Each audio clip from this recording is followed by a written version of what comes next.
So hello বন্ধুরা, তোমরা কেমন আছো? আজকে আমি তোমাদের জন্য নিয়ে আসলাম একটা আমার সাথে ঘটে যাওয়া একটা হরর ঘটনা। তো আমি যখন কলেজ লাইফে পড়ি, আমার ফ্রেন্ডের সাথে এই বাসায় থাকার জন্য আসছিলাম। আমার ফ্রেন্ডের নাম হলো রাহুল। রাহুল, মৃদুল, তুই আসছিস?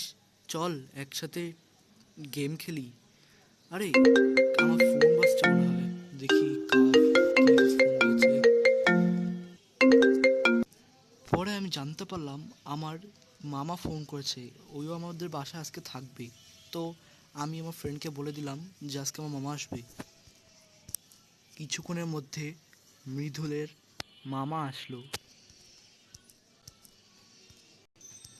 তোমরা কেমন আছো? আজকে আমি তোমাদের সাথেই থাকবো।